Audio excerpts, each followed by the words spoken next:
E pelo PS Studio. Vamos começar a gravar aqui também pelo Canvas.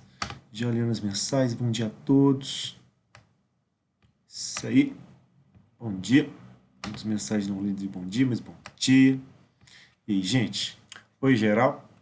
Vamos dar uma avançada. Na aula passada a gente estava quase finalizando a parte de convecção forçada, que é o que a gente está vendo aqui, onde a gente já tinha visto a parte de camadas limites, formação, os adimensionais que a gente usa, escoamento sobre placa plana, como que a gente trabalha, escoamento sobre tubulações, né, aquilo que a gente trabalhou na aula passada, em ter região de entrada, ter região completamente desenvolvida, certo? A gente fez o primeiro exercício, né, que era o escoamento de água que a gente, no interior do tubo, que a gente viu.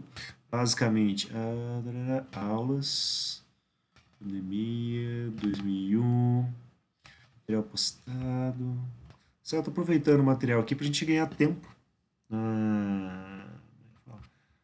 a gente poder fazer. A gente fez esse primeiro exercício, né, de escoamento tubular, onde propositalmente, né, foi escolhida uma região do escoamento onde a gente tinha várias correlações que poderiam atender o nosso problema.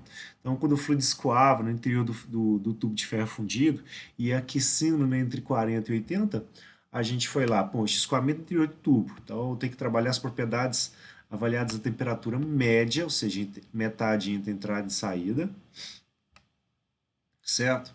E a gente avaliou reinos da maneira correta, né, com comprimento característica, velocidade característica, viu que o escoamento era completamente desenvolvido e com base nisso a gente tinha, né, mais de uma correlação para a gente poder achar não só o fator de atrito, tá, mas também o número de Nusselt.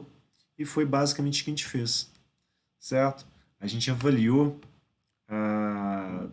dois números de Nusselt aqui e com base no texto, né, que foi fornecido pelo livro para a gente definiu, poxa, essa correlação aqui, o erro para ela está na faixa de 25%, ou menor que isso. Essa daqui é menor que 10%. Então, é melhor que a gente utilize essa correlação que vai dar menos erro, para a gente pegar um resultado que seja mais conservativo. A gente leu, etc. E finalizamos esse exercíciozinho aqui. E com o extra, a gente inclusive, né, achou a taxa de transferência de calor para esse escoamento e a gente chegou num pequeno detalhe. Né? A taxa de transferência de calor por convecção, ela depende, né, da temperatura da superfície, certo? Só que tem um pequeno detalhe.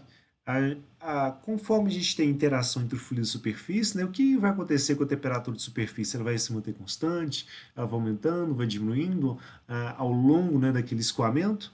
E como que a gente trataria, né, essa alteração, né, na temperatura da superfície em relação à temperatura do fluido, né, para a gente poder tratar? Então, essa parte que já engloba, né, o que a gente pensar como coeficiente global de transferência de calor e como que as temperaturas aí acabassem desenvolvidas, né, ao longo do escoamento em si. Então já entra já já é um convite para a gente adentrar na parte de trocadores de calor. E o segundo, né, exemplo que a gente vai ver na aula de hoje, ele é um exemplo que já também está pronto e a gente vai seguir a partir dele e também continua fazendo um convite para a gente aprender a parte de trocadores de calor. Eu vou, em vez de ver a convecção natural, tá, eu vou pular direto para o trocador de calor para ajudar o pessoal que vai fazer, chama, está fazendo os relatórios, né, de trocadores de calor. Que mesmo que tenha a fala, mesmo que a gente já tenha visto alguma coisa em questão de roteiro, é muito mais interessante que a gente veja a parte de teoria aqui também para já dar uma ajudada também, certo? É só porque a gente teve alguns Ô, feriados que professor, acabou fazendo o vizinho. Sim, esse outro exemplo que você mostrou pra gente anterior, você não chegou a passar ele, não chegou? Ou eu tô chegou. confundindo? Ele tá no Porque outro. segunda-feira foi feriado e o outro que você tinha dado era só de escoamento normal, não foi, não? Foi dentro do tubo. Esse segundo agora nós vamos fazer agora. Ah, tá, Quer vou ver? fazer Nossa, agora. foi aqui, ó. Essa aulinha aqui. Nossa, depois tem que postar no YouTube. Botar título, postar. A gente chegou, Ah, não, fez beleza. Obrigada, a viu? coisinha e fez a dedução toda, certo? Então fala. Eu, eu colei de mim mesmo, certo? Para poder lembrar, que eu já nem lembrava, né? A última sexta-feira foi 1 milhão de anos atrás. Então, a gente fez esse primeiro, a gente vai fazer esse segundo aqui, que é o que está faltando para a gente encerrar essa apresentação. Logo em sequência, a gente vai para trocadores de calor, pulando a parte de convecção natural, para a gente ajudar o pessoal do laboratório, né, que fatalmente ficou na frente da gente em função dos feriados que a gente teve, né, ao longo do semestre. Não foi só um, né, foi vários, e não pegou nenhum de laboratório. Pegou só os de sala de aula mesmo. Sala de aula.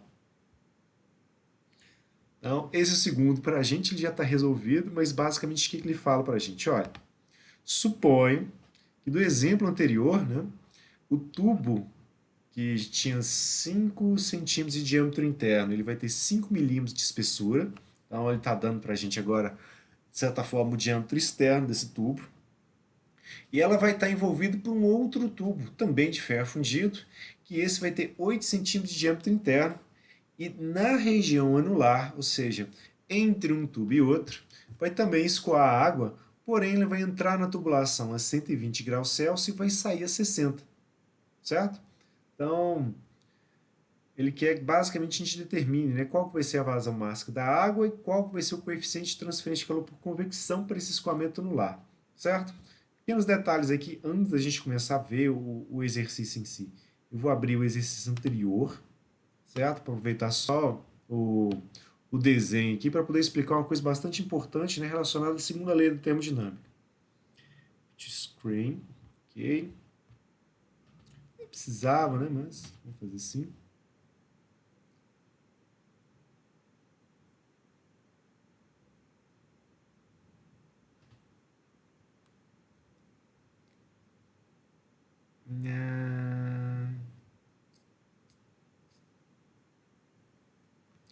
Acho melhor, na verdade, em vez de fazer essa colinha aqui. Enfim, a partir do zero. Fazer os tubinhos. Um tubo dentro do outro. Mete esse zoom aí. Faz o tubo interno aqui. Certo?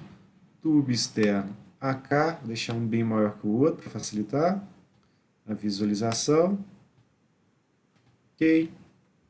Coloca nos tubinhos aqui, ó.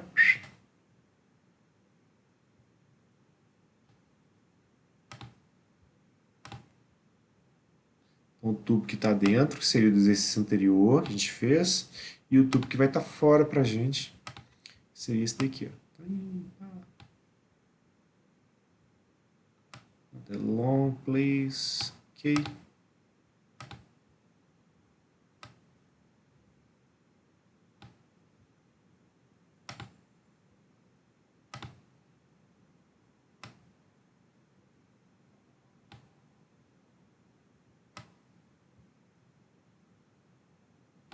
Ficou horrível só com 3 pontos, vamos colocar 5, melhor para a gente. Aqui.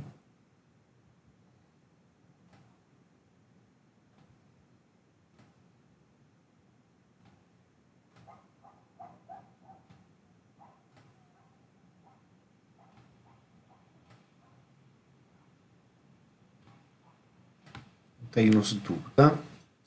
Aí o que acontece? O fluido, a água, né, tava entrando.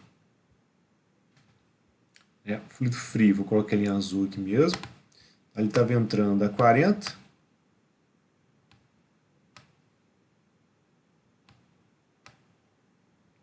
Os números difíceis de fazer desse jeito. Vou trazer. Estava entrando a 40. E na saída ele está saindo a 80.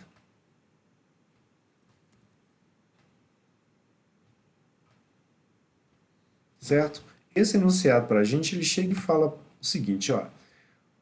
O fluido que escoa na região anular também vai ser água, ele está entrando a 120 e saindo a 60, certo? Ele não fala né, em que posição que o fluido entra ou sai, mas se a gente for assumir, ele vai estar entrando aqui a 120,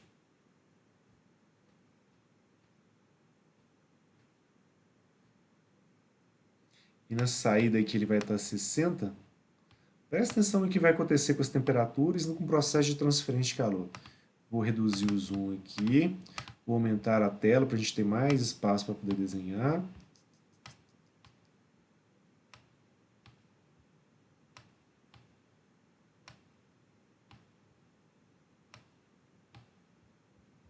Reduzir o zoom.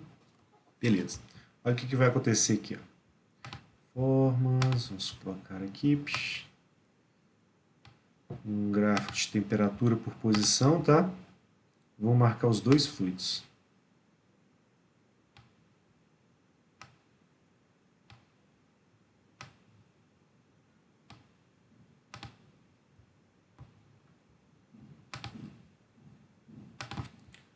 A temperatura, posição aqui ao longo do trocador de calor, chama simplesmente de X. Então a gente vai ter o fluido frio, que vai estar entrando a 40, certo? Na saída ele vai estar a 80.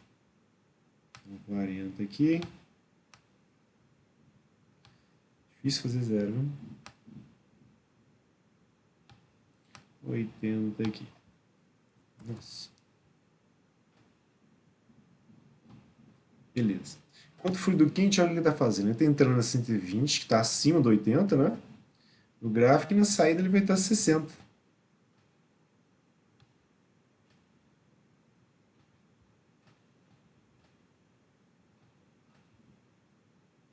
Certo? O que está acontecendo aqui em questão de escoamento? Você tem o fluido quente, né, que está cedendo calor para o fluido frio. Na hora que eles chegam nesse ponto aqui, ó, o que vai acontecer? Eles entrariam no equilíbrio térmico. Uma vez que eles entram em equilíbrio térmico, né, a transferência de calor líquida que existe entre um fluido e outro cessa.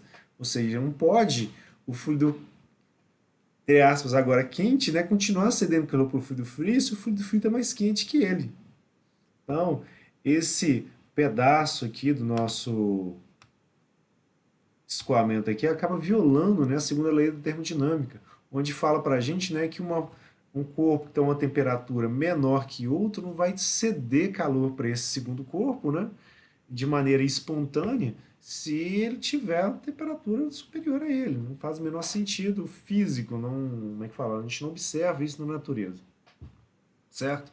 Então essa configuração para a gente, ela não pode acontecer entre o fluido entrando aqui 120 e saindo a 60. Mas, porém, todavia, Ctrl Z, Z, Z, Z, Z, queria manter assim, né? Mas, se olha o que ia acontecer. Coloca em vermelho aqui. Primeiro vamos dar uma limpada. Cadê a borracha?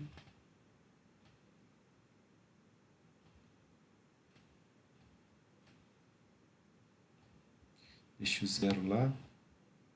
Se ele estiver saindo a 60 aqui e entrando, né, a 120 aqui, um escoamento que vai estar contrário ao outro, né, ou seja, eles vão ter a mesma direção, porém em sentidos opostos. Aí o que vai acontecer? O fluido quente vai sair mais ou menos daqui, né, a 120, e na saída ele vai estar a 60, alguma coisa mais ou menos aqui, né, entre o 80 e o 40. Vai.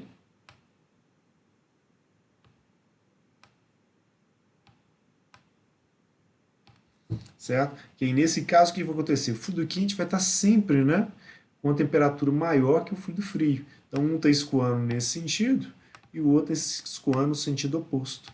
De tal forma que a gente vai ter sempre um delta de temperatura, né, do fluido quente em relação ao fluido frio. Então, nessa configuração de escoamento em contracorrente, é possível, né, que ocorra, né, esse processo de transferência de calor sem que ocorra a... Como que chama? A violação da segunda lei da termodinâmica. Então, não foi dado o sentido do escoamento entre um fluido e o outro, justamente porque ele vamos dizer assim, esse tipo de discussão eu queria que fosse colocada ainda nessa parte aqui de escoamentos, né, ou, vamos dizer assim, pré-trocadores de calor, justamente para a gente já ficar atento, né, aos tipos de escoamento que a gente vai ter, às possibilidades, né, de físicas, ou limitações físicas que um escoamento tem em relação ao outro, certo? Porque se fosse um escoamento em paralelo, onde os dois fluidos estivessem entrando juntos e saindo juntos, no máximo eles estariam em equilíbrio térmico. Neste caso aqui, onde eles estão em contracorrente, esse equilíbrio não é atingido ao longo desse trocador de calor, porque um está a 120 e o outro chega a 60. E aí, com o outro começando de 40 com temperatura menor que a de saída do outro, aí você não chega no equilíbrio nesse trocador de calor, e é a única configuração possível para ele, ou seja, ele estaria operando em contracorrentes para a gente. Tá? Essa aqui é a ideia. Alguma dúvida nisso, gente? Não foi colocado de propósito, né, o sentido para a gente discutir qual seria o único sentido possível do escoamento para aquela condição ali de temperaturas, tá? Opa, aqui. Acabei de postar, tá, esses exercícios também no Canvas. Esse, inclusive, a gente vai ver agora, que é ser a solução do segundo, acabei de postar ele também. Então, escoamento tubular. Então, olha o que a gente vai ter lá. Opa. Então, escoamento tubular, escoamento anular, né, professor? Certo? Desenho aqui, ó, como é que fala? Representando para a gente, olha, para o nosso segundo enunciado, né, o que a gente tinha no primeiro enunciado foi colocado aqui, a gente tinha um diâmetro de 5 centímetros para o tubo, foi colocada a espessura dele de 5 milímetros, certo? Então, o diâmetro externo do tubo interno vai ser o diâmetro interno do tubo interno, né, mais 2 vezes a espessura, para chegar nesses 6 centímetros aqui, enquanto o tubo externo, né, ele começa com um diâmetro interno, né, de 8 centímetros, e o enunciado não indica para a gente qual que é o diâmetro externo, e a gente nem vai utilizá-lo. Tá? Informações para a gente teria lá fluido entrando a 40, saindo a 80 para o fluido frio, o fluido quente vai estar entrando a 120 e saindo a 60, que é a configuração possível para o nosso escoamento, certo? O tubo continua com 5 metros de comprimento, e o que vai acontecer? Para a gente poder achar a letra A, onde ele pede a vazão máxima do escoamento, a gente vai começar basicamente fazendo um balanço de energia para os fluidos.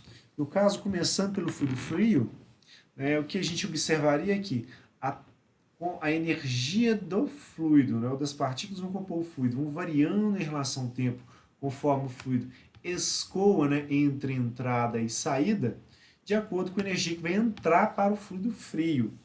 Ou seja, vai ser a vazão máxima, Cp para o fluido frio, a diferença de temperatura entre a saída e a entrada. A gente fez essa conta no exercício anterior e chegou nesses mesmos valores, né? 33,488 kW. Certo? Se eu fizer o mesmo balanço agora para o fluido quente, olha o que vai acontecer. A gente ia ter, né, a energia das partículas do fluido variando em função do tempo, conforme o fluido vai escoando ao longo da tubulação, vai saindo a temperatura de 120 para chegar em 60 aqui na saída dele. Certo? E aí o que vai acontecer? A energia dele vai variar de acordo com a energia que ele vai cedendo. Cedendo para quem? Para o fluido frio, né? E para o ambiente. No caso, se a gente puder simplificar as perdas para o ambiente, certo? Vamos ficar basicamente com a taxa de transferência de calor para a energia que está saindo como sendo igual à taxa de energia que está sendo transferida para o fluido frio. Então, essa vazão máxima aqui, a gente pode basicamente, né, isolar ela em função da energia que sai, vai ser igual, né, essa taxa de transferência de calor aqui para o fluido frio, né, recebendo, ou seja, basicamente sinais trocados, né, mas ok. Então, a taxa de transferência de calor que a gente teria para o fluido quente vai ser a mesma taxa para o fluido frio, só com o sinal trocado, já que a gente desprezou as perdas para o ambiente. Então a gente simplesmente, né, pega a taxa de transferência de calor para o fluido quente, né, substitui ela por menos a taxa de transferência de calor para o fluido frio, divide ela pelo Cp, valor específico de pressão constante para o fluido quente, e a diferença de temperatura que a gente tem no fluido quente, que vai ser de saída 60 menos de entrada 120, fazendo essa continha, a gente vai achar 0,13 kg por segundo. Então, uma vazão baixa, né? E aí, o que vai acontecer?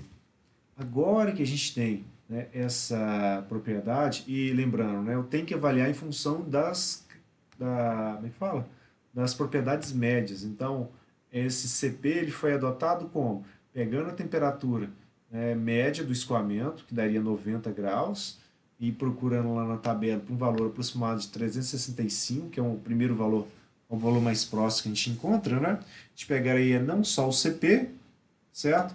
Mas também a densidade, a viscosidade, a condutividade térmica, o número de Prandtl, certo? Porque para a letra B, como ele pediu que a gente encontrasse, né, o coeficiente convectivo desse escoamento anular aqui, a gente vai começar basicamente, né, encontrando as propriedades que a gente já tem aqui. Depois vamos calcular qual vai ser o Reynolds para ele. E para o cálculo do Reynolds, eu preciso, né, determinar a velocidade que o fluido está escoando. E para isso eu preciso pegar a vazão que a gente tem, né, e dividir ela pela densidade, já que é uma vazão máxima, né, e pela área por onde o fluido vai estar escoando. No caso, para a gente, a área onde ele escoa é uma área de anel, ou seja, uma área anular. Então, para ele, essa é uma área onde eu vou pegar o círculo, né, limitado pelo diâmetro interno do tubo externo, certo? E o diâmetro externo do tubo interno.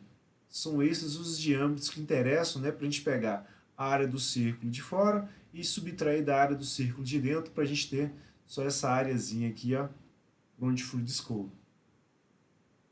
Certo?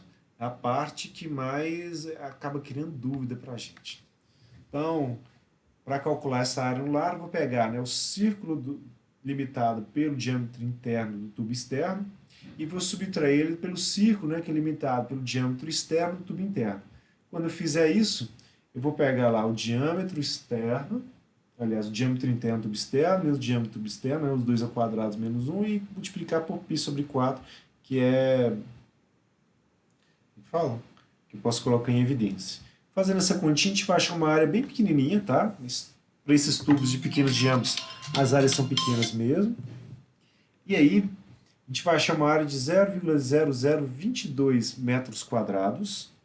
E com base nessa área aqui, a gente vai calcular, aliás, nem com base nessa área, que a gente vai calcular a velocidade, né, com que o fluido vai escoar. Certo? Além disso, é importante para o cálculo do Reynolds a gente avaliar basicamente o diâmetro hidráulico, que é 4 vezes a área transversal sobre o perímetro, que para o escoamento anular, para a gente dar o diâmetro interno do tubo externo menos o diâmetro externo do tubo interno. A dedução a gente fez acho que há 2 ou 3 aulas atrás, então não vamos repetir, é como se a gente estivesse pegando, né, o valor, o indicativo que já está tabelado aqui para a gente. Para trás. Acho que a gente fez na primeira aula de convecção. A dedução, né, por que fica o diâmetro hidráulico, simplesmente o diâmetro interno do tubo externo menos o diâmetro externo do tubo interno. Aí pegando esses dois diâmetros, né, subtraindo um do outro, a gente vai pegar basicamente 0,02 metros, que não corresponde, né, a nenhum diâmetro físico dentro do tubo, mas é um comprimento característico para o escoamento nosso, e é ele que a gente vai utilizar para o cálculo do Reynolds. Certo? A velocidade para a gente, ela vai ser a vazão máxima que a gente já tem, a densidade do fluido avaliada a propriedade média, pela área anular, a gente fazendo a continha, a gente vai achar uma velocidade mais ou menos redonda, que é de 0,06 metros por segundo, certo? E aí, com este Reynolds calculado em função da velocidade média na seção anular e do diâmetro hidráulico, e com as propriedades, né, médias para o fluido quente, a gente chega no Reynolds, que vai dar 3.776, ou seja, um Reynolds que para esse escoamento anular, ele sendo já maior que 2.300, a gente já considera como escoamento turbulento, tá? Isso também está aqui na tabela resumo para a gente. Então, o que a gente faz? Já sabemos que é turbulento. Ele é completamente desenvolvido? Pega o comprimento do tubo, né, divide pelo diâmetro hidráulico, vejo que esse valor vai dar maior que 10, né, no caso vai dar 250, então a gente já vai considerar ele como completamente desenvolvido, então a gente vai poder calcular a gente vai poder calcular ele por uma correlação onde o Reynolds seja maior, como é que fala? Seja dentro da faixa, né, e seja completamente desenvolvido. Então, olhando as nossas correlações para escoamentos no interior de tubos, professor, por que a correlação no interior de tubos? Simples. Vamos pegar o nosso livro aqui, ó, e vamos ver os indicativos dele. Tá? Porque no caso do escoamento anular, é um escoamento de um tubo, né, não circular. Então, como é que fala? A gente vai seguir basicamente as mesmas indicações que a gente teria, né? Se o tubo fosse um quadrado, por exemplo, se fosse um triângulo, se fosse no formato de estrelinha, etc. Que é basicamente para a gente a próxima sessão, que seria a sessão 8.6 do nosso livro. Yes, mais. Aqui. Certo? Esses exercícios são de propósito, né? Feitos para a gente ir caminhando dentro do livro com eles, tá? Então, na seção 8.6 para a gente, que são as correlações de convecção para tubos não circulares e a região anular entre tubos concêntricos. Olha que fantástico, é praticamente nosso. Então, o que ele fala?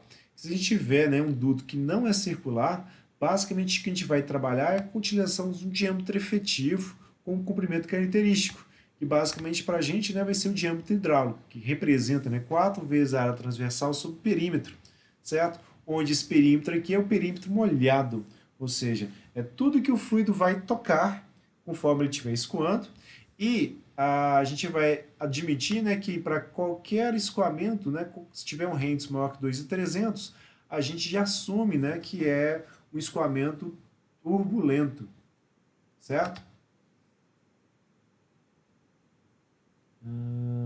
E qualquer uma das correlações a gente use, né, para a equação 8, da seção 8.5 para a gente, que é justamente essas correlações aqui de escoamento interior de tubos circulares, eles são aceitos para o escoamento turbulento, tá? Desde que, né, o prando seja maior que 0,7, certo? Ou seja, fluidos com um prando do ar para frente, mais ou menos, certo? E para escoamento laminar, normalmente esse tipo de aproximação é menos precisa. Então o pessoal fez alguns ensaios, né, com tubos de seções diferentes, né, e foi marcando, né? Opa, se eu tiver um tubo que é um quadrado, por exemplo. Ah, se for um retângulo mais esticado, mais fininho. Certo? Se eu tiver placa, o fluido escoando sobre placas, como que vai ser? E aí ele dá para a gente informação no formato de tabela. Ou ele indica para a gente, né, qual que seria o número de Nusser para duas condições de ensaio, né, fluxo de calor uniforme, temperatura uniforme, e aí como escoamento laminar, né, as correlações aqui vão dar constantes para a gente, certo? Ou seja, o número de Nusser vai ser uma constante em si, multiplicando pela condutividade e pelo diâmetro hidráulico que a gente isola, e dividido pelo diâmetro hidráulico que a gente isola o coeficiente convectivo. E se a gente pegar tiver que calcular fator de atrito, por exemplo, o escoamento, é só pegar a constante que está aparecendo aqui, multiplicar pelo Reynolds avaliado pelo diâmetro hidráulico e chega no fator de atrito. Então ele dá o produto, né? Fator de atrito vezes o Reynolds e dá um número aqui para a gente. Então se a gente quiser isolar o fator de atrito, só pega esse número aqui e dividir pelo Reynolds, assim como essa expressão aqui para no sul, te passa o K multiplicando e o diâmetro hidráulico dividindo para isolar o H. Certo? Então, são características próprias, né, desse tipo de escoamento, etc. Aqui ele vai mostrando também a dedução desse diâmetro hidráulico, igual eu fiz para vocês. Então, por outros escoamentos região anular, né, se for um escoamento laminar, ele dá também qual que seria o número de Nusser para o escoamento interno e externo, certo? Em função basicamente da razão entre os diâmetros para a gente. No nosso caso, é escoamento turbulento. Então, fica mais tranquilo para a gente poder trabalhar. Mas é uma sessão também interessante para poder a gente seguir dentro da matéria e dizer o seguinte, olha, não adianta eu querer colocar tudo que está no livro na apresentação de slide, porque não dá tempo de ver. Muita informação, né? Além do livro, né? A gente tem uma pancada de artigos que estão sendo lançados constantemente. Então, é muito rica essa parte de convecção. Muita gente estudando ela, lançando correlações, e sempre vai aparecendo uma nova, né, um aplicado a um tipo de equipamento, né, que vai ser melhor, ou vai ter um erro menor na utilização dele, do que outras correlações. E a gente já, como é que fala? Ficam datadas, né, em função da tecnologia da época que ela foi lançada. Certo? Então, para esse tipo de escoamento aqui, já que nós vamos poder utilizar as nossas equações aqui para tubos circulares, a gente vai escolher a que melhor se adapta, certo? Escoamento turbulento, né? Então eu tenho 3 aqui, por exemplo. Essas duas primeiras aqui, elas são para rentes maior que 10 mil. O nosso é 3.700, então vai eliminar a possibilidade de a gente utilizar essas duas. Vai sobrar para a gente só a equação do Guinelinski aqui, para a gente poder fazer o cálculo do número de Nusselt. Então, dessa vez, de propósito, né, uma equação só, para a gente poder resolver. Tá? Então, é o escoamento turbulento? Sim. Completamente desenvolvido? Sim, né? O nosso comprimento por diâmetro é 250, né? Então isso é maior que 10. O prano está entre 0,6 e 2.000, tá? Para a água está 4 e alguma coisa. O Rennes deu 3.700, está entre 3.000 e 5 milhões. E as propriedades foram avaliadas a temperatura média. Então, só pegar essa equação aqui e aplicar ela para a gente achar o coeficiente convectivo externo. Então, bora lá. O primeiro passo, achar o fator de atrito. Já com o escoamento turbulento, que está entre dois tubos de ferro fundido, eu peguei lá a rugosidade do ferro fundido, que é 0,26 milímetros, dividi pelo diâmetro hidráulico, certo? Que é os 20 milímetros, e apliquei aqui, vai dar 0,013. Pega a equação do Colebrook, para a relação da rugosidade relativa que a gente vai ter aqui, com o Rennes do diâmetro hidráulico também, e a gente vai lá e vai tentativa e erro. Primeiro que eu chutei pela expressão foi o 0,030, a equação deu para mim 0,055, peguei o 0,055, coloquei ele aqui no lugar do F, calculei de novo a equação, deu 0,052, e aí pela terceira vez quando eu tentei 0,052, deu a mesma coisa. Então, atingindo, né, um critério de convergência pelo menos 10 menos 3, a gente está ok para poder utilizar esse fator de atrito na correlação. Então, chegamos lá, pegamos o nosso fator de atrito, substituímos dentro da correlação, mesma coisa para o prano, que para a gente está 1,91, e fizemos as continhas aqui. O Nusselt que a gente encontrou foi de 22,20, né, um Nusselt pequenininho. Lembro, para o outro escoamento, pela mesma correlação, a gente tinha achado, né, um número de Nusselt de 70,97, certo? Só que tem um pequeno detalhe que vai fazer com que o coeficiente convectivo fique muito próximo do outro, tá? Mesmo que o número de Nusselt do outro, né, seja 20%, seja praticamente, né, 2/7 um do outro, que é o efeito aqui do diâmetro hidráulico. Como o diâmetro hidráulico é bem pequenininho, ele vai para o denominador, na hora que ele pega e divide nesse número de Nusselt, ele vai fazer com que esse coeficiente convectivo fique mais elevado, certo? É característica, né, desses escoamentos, vamos dizer assim, onde a gente vai avaliar como é que fala? O fluido escoando, essa uma geometria externa, é que basicamente a gente vai ter mais área de troca de calor para esse escoamento que vai estar por fora, né? Porque a área vai crescendo com o raio, certo?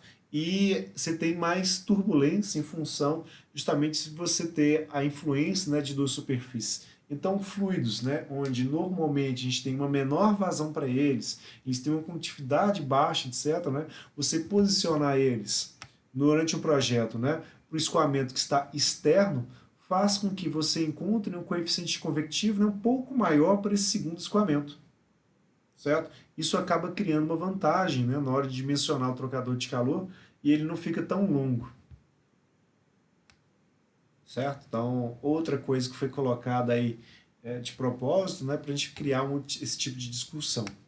É um escoamento pela parte de fora, né, que ele gera, né, um número de Nusselt menor, certo? Com isso a gente acha, né, um coeficiente convectivo de 751,47, ou seja, vindo aqui, dando um picture screen. Agora vem para cá. Vou tirar esse desenho aqui, vou utilizar esse aqui mesmo, certo? Para o escoamento interno, letras, então vamos escrever nesse tamanho gigantesco aqui, vamos escrever no tamanho 22. Primeiro em azul, para o escoamento interno, que seria o fluido frio para a gente. O coeficiente de transferência de calor para a gente aqui, ó, vindo lá do primeiro escoamento, foi lá de 931,13. Então, 931,13. Esse é o coeficiente de convectivo, né, interno, né, que foi encontrado para a gente. Tá bom, né? E já o coeficiente externo que foi encontrado foi aquele 731. Cadê?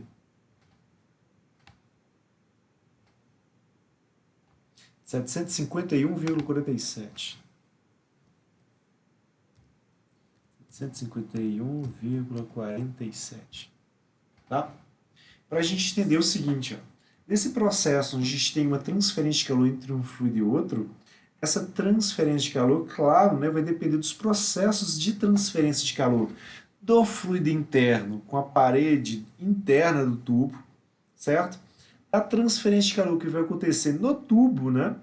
Porque a gente vai ter, né, a transferência de calor da superfície interna pela superfície externa através da condução pelo material do tubo. Então, a resistência térmica de condução no tubo vai influenciar no processo de transferência de calor, para depois, né, a gente ter o efeito da convecção, né, com o fluido externo, certo? Que vai estar em contato com a superfície externa, né, do tubo interno.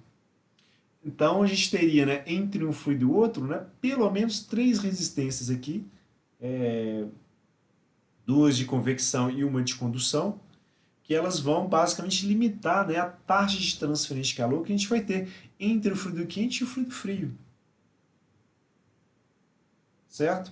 E elas são extremamente importantes na hora da gente avaliar como é que fala? O dimensionamento, né, de um trocador de calor. Tudo bem até aqui, gente? Alguma dúvida? Já tô com os dois pés no trocador de calor, vocês nem estão sabendo.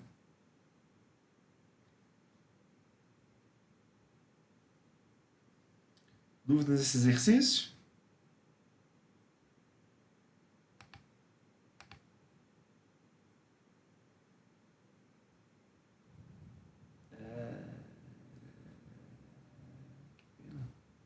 Acho que já está aqui liberado para a gente. Não, tranquilo? Estão muito tranquilos. E de altura de quebrada já está arrancando os cabelos. Transferência de calor, vamos lá, introdução aos trocadores de calor.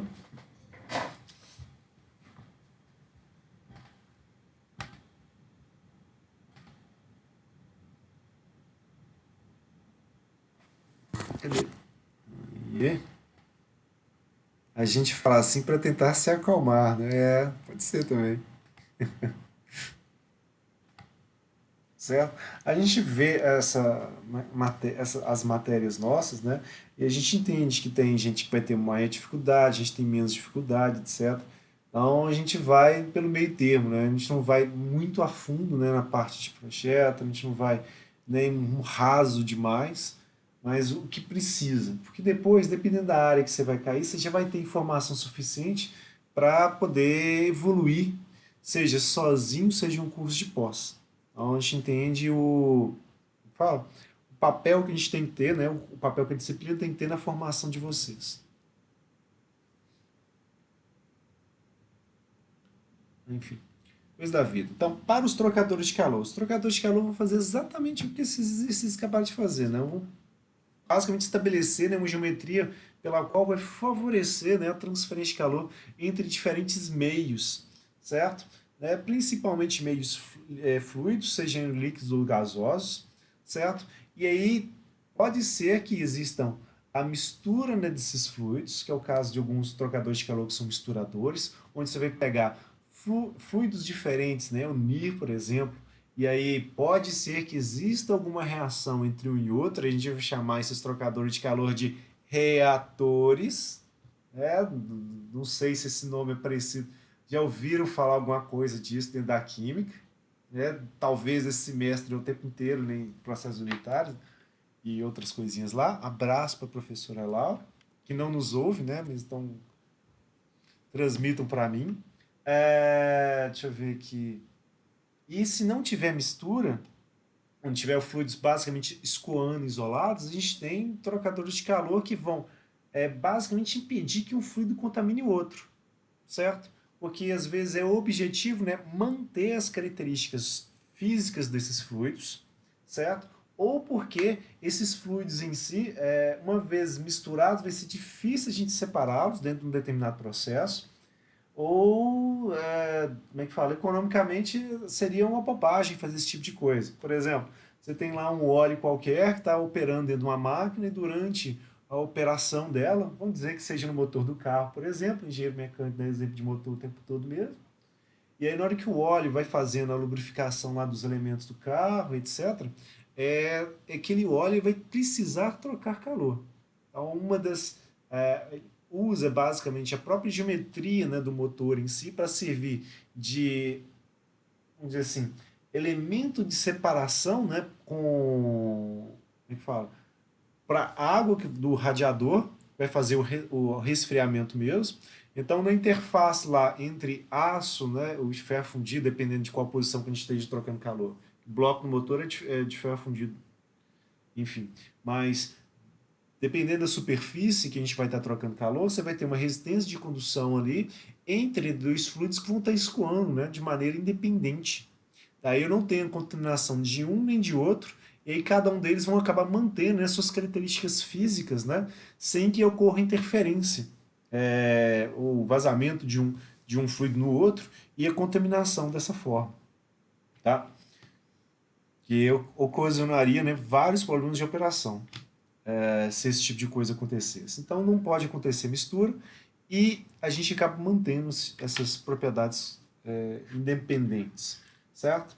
Outras coisas que influenciam como é que fala, toxicidade de um fluido em relação ao outro, um exemplo clássico na memória de todo mundo, a contaminação que a gente teve lá das cervejas, né, pelo monoetileno glicol, é, e basicamente por quê? Um problema na interface, né? Um processo construtivo desde assim, acabaram deixando, né, perfurações aparecendo, a parte de rebitação, eu acho, talvez do tanque, né? E ficou vazando, né, como é que fala? Um fluido em relação ao outro e causou um prejuízo, né, enorme para quem acabou consumindo aquele produto, certo? É, para os trocadores de calor, a gente normalmente acaba classificando eles ou separando eles em função da geometria de cada um deles, certo? A gente tem como modelo mais simples justamente esses exercícios que a gente acabou de tratar. Eu tenho um tubo dentro do outro tubo e eu tenho fluxos diferentes, né, escoando pelas essas geometrias distintas, ou seja, um fluido vai escoando por dentro de um tubo, nem sabe, né, que existe um outro fluido escoando, né, na outra parede, ele está simplesmente trocando calor com a superfície interna do tubo, certo?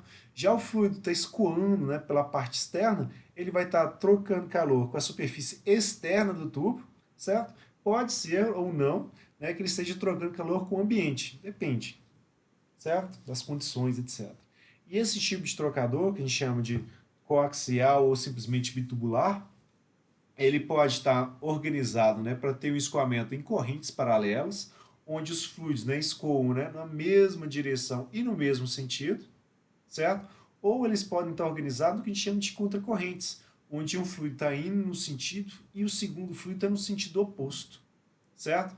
A gente vai ver durante a metodologia como é que fala? De avaliar a média de diferença dos logaritmos.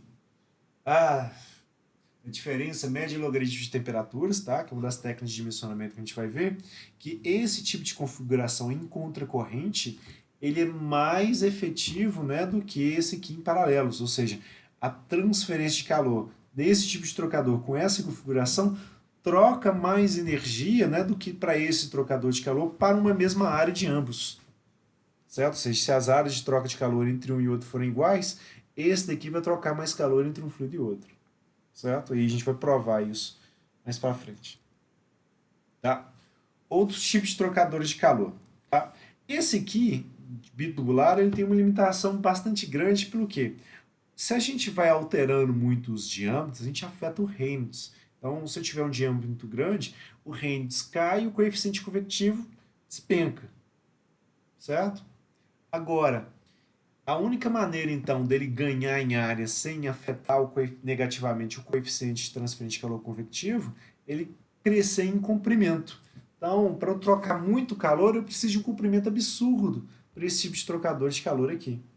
Para justamente evitar esse problema de ter grandes dimensões para o trocador de calor, vem uma evolução dele, que é justamente os trocadores de calor de bancos de tubos, certo?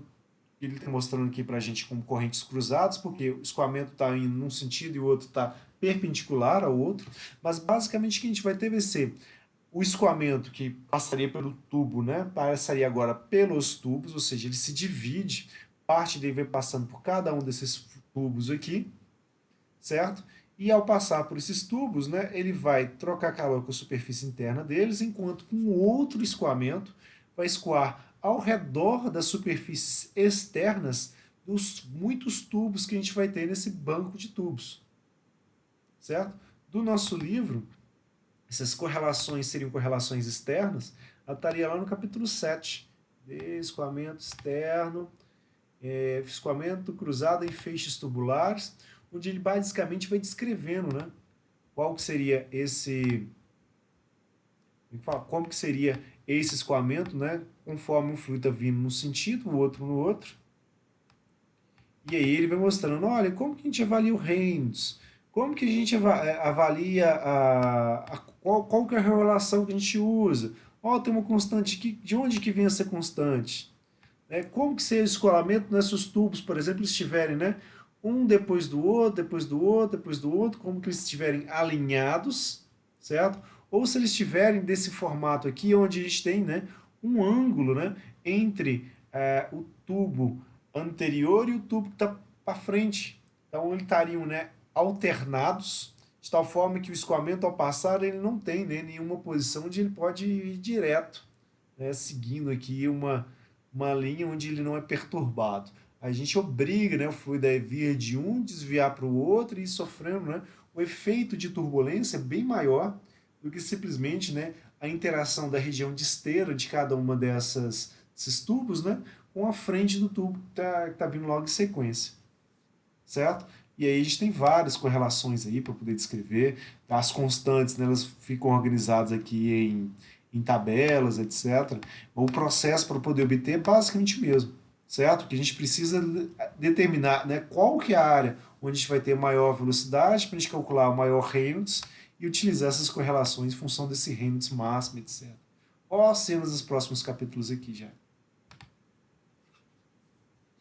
Certo? Então o escoamento que ele é diferente, certo? Do que a gente viu antes, mas ele parte do princípio de, opa, eu vou ter fluidos que eu preciso, né, trocar calor entre eles, então eu preciso de uma interface que seja interessante, certo? E não seja, né, como fala? Um tubo que de repente vai ter um comprimento, né, equivalente a um trem, por exemplo, certo? Não tem como transportar, não tem como deixar isso dentro de uma fábrica. Então a gente faz a divisão dele, a secção entre vários tubos para a nossa seção transversal. O escoamento vai se dividir por dentro desses tubos. Então, pela parte externa, a gente pode inclusive, né, colocar a presença de aletas, certo? Para aumentar a área de transferência de calor. Isso fatalmente vai afetar, né, como que vai ser o escoamento pelo tubo externo, pela região externa do escoamento, certo? A rugosidade vai fatalmente acabar diminuindo, porque normalmente são colocados muitas placas desse tipo de trocador de calor, mas fatalmente a gente vai acabar reduzindo a área que esse trocador de calor vai ocupar, porque a reduzir o volume que esse trocador de calor vai ocupar, justamente pela presença, né, de áreas de transferência de calor tão elevadas em função da presença dessas aletas, certo? É um princípio que a gente usa, por exemplo, para fazer os trocadores de calor que a gente usa, por exemplo, em ar-condicionado doméstico, para não ficar uma coisa muito grande, né, ficar discreto dentro do ambiente. Normalmente o que a gente faz é colocar muitas e muitas aletas, né, dentro desse tipo de equipamento para justamente reduzir o coisinho, né? Vem fotos, né? Trocador de calor de ar-condicionado, seja, aí veremos fotos, imagens, muitas imagens. certo? Aqui de unidades, ó, deixa eu pegar aqui só para a gente clicar aqui. Normalmente isso aqui fica na unidade condensadora, tá? Normalmente fica dentro do ambiente, vai ficar resfriado. Então ela é mais pequenininha, assim, ela é mais horizontal, como é que fala? Mais na horizontal, assim, para ocupar menos espaço, menos volume. Depois você só chega lá com o revestimento branco, né, normalmente, plástico branco, coloca aqui, que a gente faz o ar do ambiente, né, circular, entrar em contato, né, com indireto, né, com o fluido de trabalho aqui, que vai estar uma temperatura bastante baixa, normalmente de 16 graus para cima, que é onde me fala, já está próximo da temperatura de, como é que chama? De fusão do próprio material.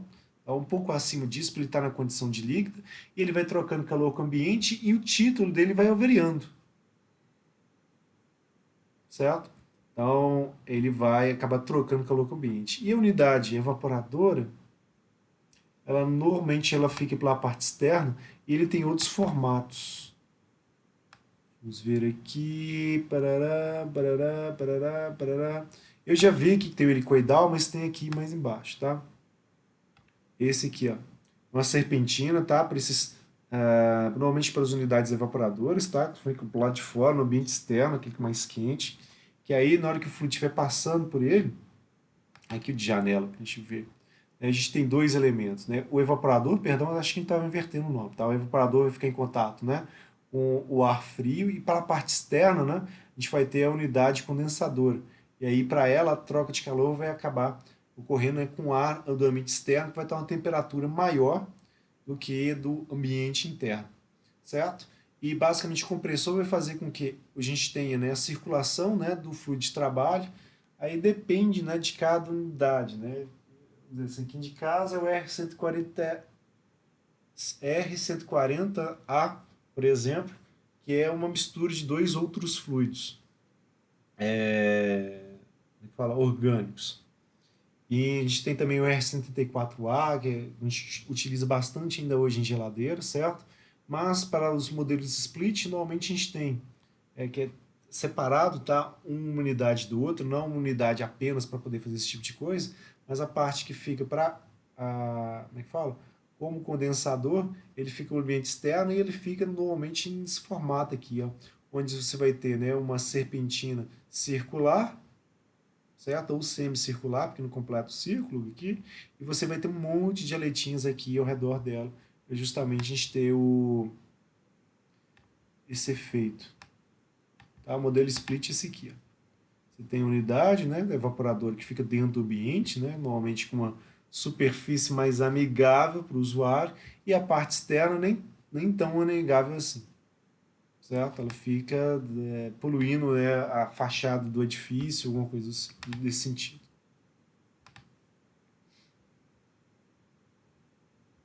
Voltando,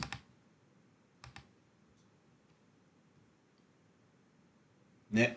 Outros tipos de geometria para esses mesmos trocadores de calor, tá? Principalmente os trocadores de calor que a gente chama de trocadores de calor compactos, que pode ser qualquer um dos tipos anteriores, certo? Basta que em questão de área, com a relação entre a área dele e o volume dele, a gente tenha pelo menos, né, uma quantidade maior que 700 metros quadrados por metro cúbico do trocador, do volume do trocador de calor como um todo, certo? Então, uma relação entre a área do trocador de calor pelo volume que ele ocupa,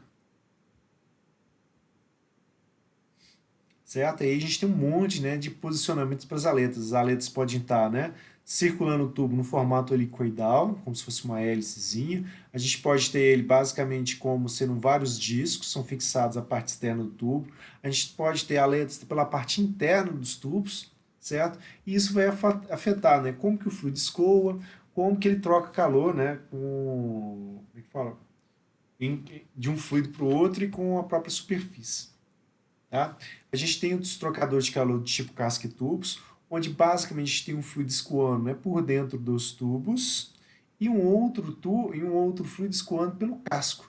Então, ao invés de a gente pegar um tubo único, né, para um casco único, a gente pega múltiplos tubos, certo? Que vão estar dentro de um casco e a gente vai ter o escoamento, né, entre um e outro.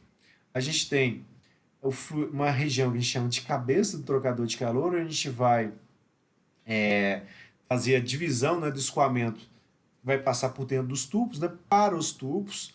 Aqui a gente tem uma região que é chamada de espelho, que vai simplesmente, né, impedir que o fluido que vai escoar pelos tubos, né, se misture com o fluido que está escoando pelo casco, certo?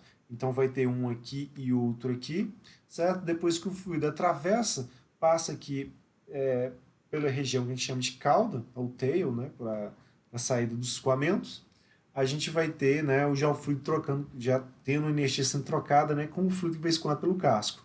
Na hora que ele entra pelo casco, ele vai ter que entrar num arranjo de vários tubos. Então o escoamento também seria cruzado, né, alguma coisa parecida com esse tipo de escoamento aqui. Ele chega e tem que interagir com vários tubos, certo? E o que acontece? Ele vai ser obrigado a fazer várias passagens por entre os tubos, justamente porque a gente vai ter no interior do casco, né, as chincanas, que vão limitar, né, a direção por onde o fluido vai poder escoar. A gente vai obrigar ele a fazer várias e várias passagens entre os tubos até ele poder sair, do trocador de calor. E isso vai aumentar não só a turbulência, mas também o coeficiente de transferência de calor por convecção nesse escoamento pelo casco. Tá? Para a gente ver em vídeo, para ficar mais bonitinho, tá? Aí vamos aqui, outra chamada. Shell, né, que é casco, and tubes heat exchangers. E queremos em vídeos, para a gente ver isso aí mais interessante. Talvez esse aqui. Vamos rapidinho nele, vou tirar o áudio, para não ficar incomodando a gente. Vai ter propaganda, né? Porque é propaganda tube. Pula uma. Opa, nem precisou pular a segunda. Está mostrando para a gente aqui um trocador de calor, certo? Neste caso aqui, olha a diferença dele em relação ao exemplo que a gente fez, a figura que a gente tem no exercício, tá? Esses trocadores de calor são muito flexíveis quanto à configuração dos escoamentos, tá? Então, nesse caso, ele vai ter a entrada do escoamento, né, pelo lado direito e a saída também. A gente vai ter um outro elemento aqui, ó, que simplesmente permitir que o fluido venha, né, se misture novamente e volte. Então, a entrada e a saída vai ser pela mesma posição. Basta que ele entre, né, passe pelos tubos, né, chegue aqui e retorne pelos tubos até a saída aqui. Então, ele tem, ao mesmo tempo que ele tem a cabeça, ele tem a cauda aqui nessa mesma posição. A gente tem a entrada e saída do fluido pelos tubos. Pelo casco, o fluido vai passar ao redor dos tubos, né, vai sendo desviado pelas chincanas. Tá vendo aqui o recorte que cada uma vai tendo, então eu vou obrigar a subir para depois descer, subir depois descer, certo? E passando através dos tubos. Ele vai terminar de fazer a representação para a gente ver a presença dos tubos aqui, certo? Vai colocar a numeração para fazer as entradas e saídas, vai mostrando aqui o fluido entrando, né, pela região dos tubos, aqui está em corte lateral ainda, certo? Mostrando ele saindo aqui, bonitinho. Ele vai mudando as cores, né, para a gente poder ver o efeito. Aqui os tubos estariam dentro do trocador de calor, certo? Aqui com os espelhos, né, que vão, como é que fala? Evitar, né, a transferência de massa, né, entre o escoamento. A gente vai ter no casco, né, e para as cabeças do trocador de calor. Aqui já com o modelo com as chincanas, que aí vai obrigar, né, o fluido que vai estar passando pelo casco, né, a se desviar e fazer esse movimento de zigue-zague aqui, certo? Vai mostrando aqui o interior do tubo, mais propaganda.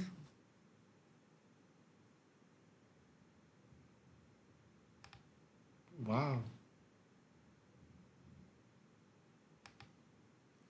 Mostrando, vamos ver aqui mais. Tá focado agora mostrando as chincanas, né? Que ela basicamente tem as perfurações para o tubo poder passar, etc. Ele não mostra, né, as temperaturas de outra forma. Deixa eu pegar o outro videozinho. Tá logo embaixo. Este. Que é esse daqui, é o que ele mostra em animaçãozinha, né? Fluido modificando as temperaturas. Ah, é propaganda não. Vamos lá, mostrando aqui. Aqui vai mostrando os escoamentos que viriam pelo casco, tá? Subindo, descendo, saindo. E aqui o escoamento que viria pelos tubos, tá? Eles vão entrar aqui, ele vai mostrando ali, como é que fala, preenchendo, né, a câmara de entrada, vai passando pelo escoamentozinho aqui, ó, o interior dos tubos, né, fazendo a volta. Nesse caso aqui não é aberto igual o outro. E depois vindo aqui ó, já com as cores modificando conforme ele vai trocando calor, dizendo, opa, eu vou ter ambos os escoamentos ocorrendo ao mesmo tempo, então eles vão trocando calor entre si e a temperatura, né, fatalmente vai acabar aumentando. Então, ele indica para a gente o escoamento pelo casco, que viria aqui, como que a temperatura dele vai variando, e na hora que a gente tem o escoamento pelos tubos, né, como que a temperatura ao longo dos tubos vai variando com essas cores aqui, e cria esse efeito, fala, em cores aqui, para a gente entender normalmente esse tipo de escoamento aqui, certo? O casco e tubo. Alguma dúvida, gente, nesse trocador de calor em específico? Ou alguns dos anteriores?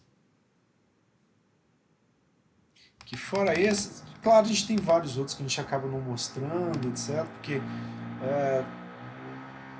são de utilização às vezes um pouco menor. A gente tem também o de placa letada, onde basicamente a gente pega, né, uma superfície, né, um plano, por exemplo, vai deformando ele para poder formar uma sanfona, tá, que vai ter esse formato subindo, descendo, subindo, descendo, subindo, descendo, coloca uma sobre a outra, para justamente, né, a própria, como é que fala? A própria superfície, né, servir de aleta para a gente, certo? E o que a gente faz é fazer fixação, né, de uma sobre a outra intercalada dessa forma, para que um fluido escoe num sentido e o outro escoe no outro sentido, para a gente poder fazer a troca de calor, principalmente entre gases, certo? Porque aí eu tenho uma área muito elevada de troca de calor para dois fluidos, por exemplo, cuja condutividade é muito baixa. Então eu preciso, né, de muita área para que a troca de calor entre um e outro seja elevada, certo? Podendo ter um passe único ou múltiplos passes, onde aí eu uso um elemento de vedação externo que permite que o fluido, né, mude o sentido do escoamento, para ele poder ficar indo e vindo, e a gente tendo ah, esses múltiplos passes assim, certo? A gente tem também o trocador de calor em placas, e vale a pena mostrar ele mesmo, porque ele é muito utilizado nas indústrias nossas aí. Ó, o vizinho fazendo obra, que beleza. Muito obrigado. Plates, heat exchangers. Esse aqui é ótimo. Vou mostrar praticamente tudo. Ah, propaganda, tudo. Vendo aqui, abraço fraternal. Ei, porqueiro. Cachorro lambendo a cara dos outros. Certo? Trocadores de calor de placas, tá? Que um engenheirozinho só mostrando a escala, né, desse trocador de calor. E basicamente o que ele é?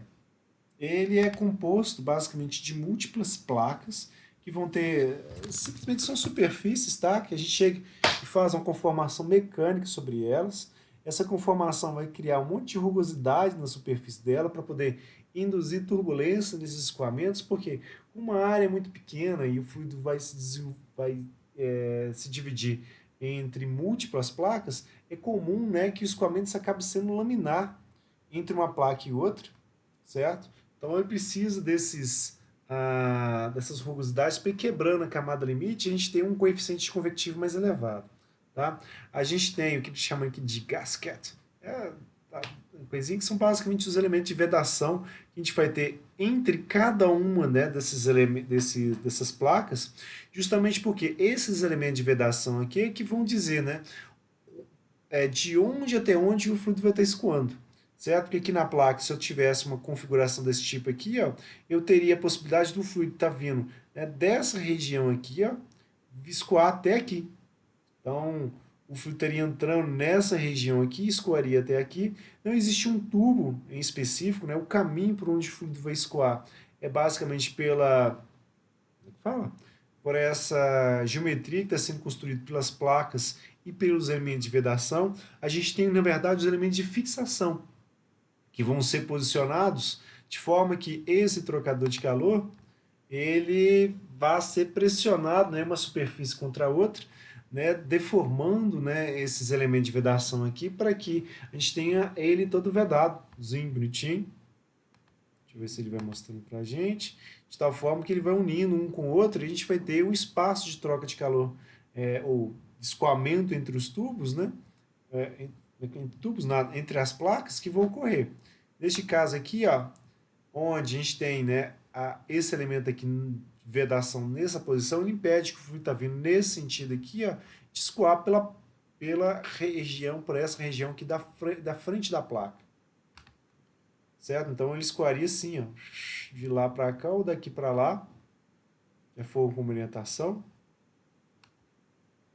certo? Enquanto na placa de trás, teria justamente o oposto. A gente teria aqui, ó, essa região aqui, ó, livre para o fluido poder escoar, enquanto na outra placa escoa para o lado oposto. Que aí o que vai acontecer é que, quando a gente pegar um fluido em relação ao outro, vamos mais para frente, a gente vai ter intercalado, né, onde um fluido vai estar escoando, onde o outro fluido vai estar escoando, aqui numa configuração onde eles vão estar, né, em escoamento contra correntes, certo? Que é o mais comum. Nossa, sai propaganda. Ah, não compra no Black Friday, é furado. Certo? Ele vai mostrando as múltiplas placas que a gente vai ter e o canal que vai sendo formado, né, para essas múltiplas placas. Porque não existe, né, um tubo aqui. O fluido vem, escoa, né, entre as placas e vai saindo, né, dessa região, indo para a região de baixo, por exemplo, ou atravessando, de repente, para essa outra posição, onde a gente vai coletar, né, a saída. E não existe um tubo, é simplesmente um canal que é formado, né, por esses escoamentos. Certo? Ele vai abrir aqui para a gente. E as múltiplas placas, elas ficam desse formato aqui, ó, intercalando, né, por onde o fluido vai estar escoando. Se vai ser daqui para cá, ou se vai ser, né, dessa outra posição para cá, certo? De tal forma que a gente vai acabar tendo, né, um trocador de calor onde um fluido vai estar escoando pelas costas do outro. Então agora ele vai mostrar o escoamento para a gente, avançando, avançando, avançando. Ele vai mostrando, por exemplo, olha, o fluido frio está passando por onde? Ele está entrando aqui, certo? Nessa placa onde está vedada, ela não passa. Na outra aqui, onde vai... Nessa outra aqui, onde está livre, né, não tem a vedação, ele vai poder escoar para a placa e vai ser coletado, né, pela seção de baixo. Então, vai escoando por aqui, como é que fala? Duas para frente, duas para frente, duas para frente, enquanto o fluido quente vai estar na interface, né, dessa placa aqui com esta. Certo? Então, para o fluido quente, onde não tiver nenhum elemento de vedação, ele vai lá e escoa. Certo? De tal forma que a gente vai ter, né, fluido frio e fluido quente escoando, né, um na interface do outro, simplesmente com a placa separando um do outro, e na hora que eles vão escoando, eles vão trocando calor entre si. E a temperatura deles vão variando ao longo da placa. Certo? Tem diferentes configurações possíveis para a gente poder utilizar. Caraca!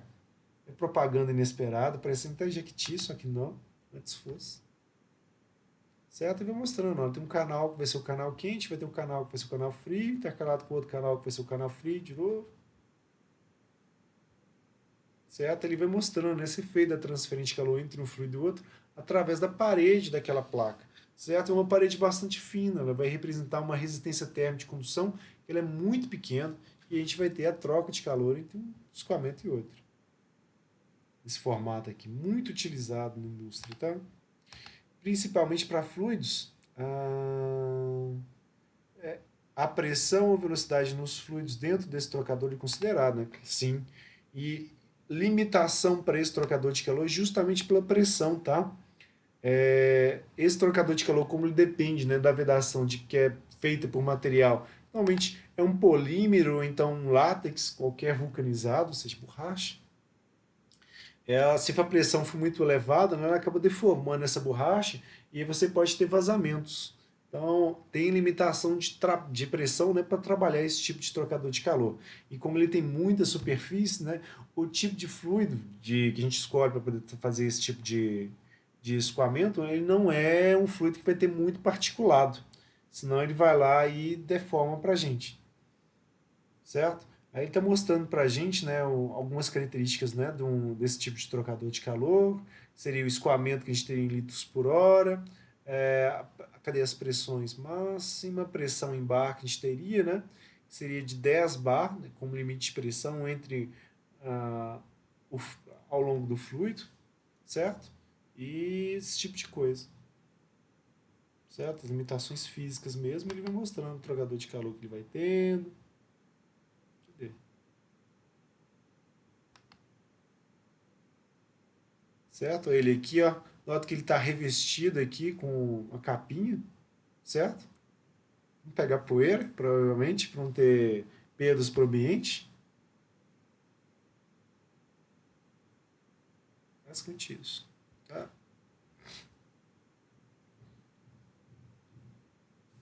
Sair do modo tela cheia, vir para o nosso de novo. Tá? Tem outros, tem centrífugo, etc. Vários tipos, mas os que a gente mais utiliza acabam sendo esses aqui. Ó. Industrialmente a gente tem muita coisa em casca e tubo, muita coisa em. Como é que fala? Muita coisa em placas, tá? Mas tem bastante aplicação para esses que a gente chama de compactos, certo? De placas aletadas, bastante coisa desse tipo aqui, que seria de banco de tubos, tá? Principalmente para geração de energia elétrica, certo? Onde a gente quer, por exemplo, fazer vaporização de água, por exemplo, fazer recuperação de calor. Então a gente pega, né, aquece como é que fala?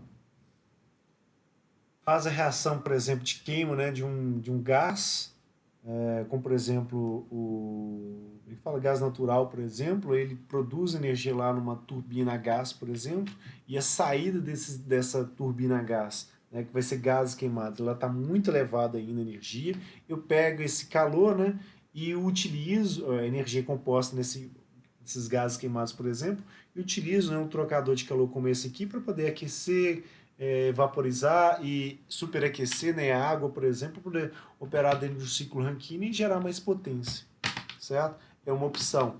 Pode ser de repente, né, que eu tenho um combustível sólido, por exemplo, carvão, por exemplo, e eu uso um trocador de calor como esse aqui, ó, para trocar calor com os gases provenientes dessa queima, né, para poder aquecer água. Aí normalmente não vai ter tanta placa para servir de superfície, vai ser simplesmente só com os tubos.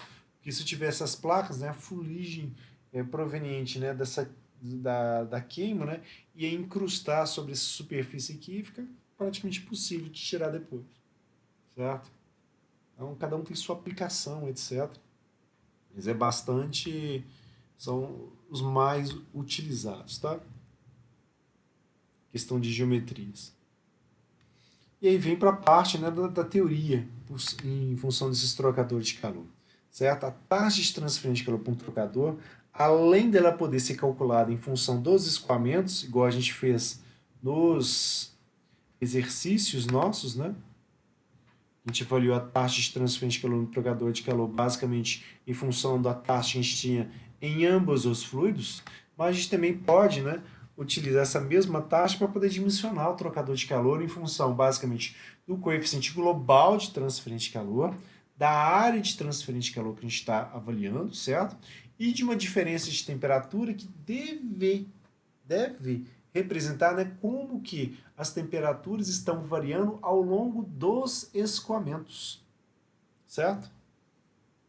Que é, por exemplo, né, a diferença de temperatura média logaritmo, que é objetivo nosso, ver se a gente chega até lá, pelo menos na aula de hoje, tá? Então, o que é esse coeficiente global aqui, ó?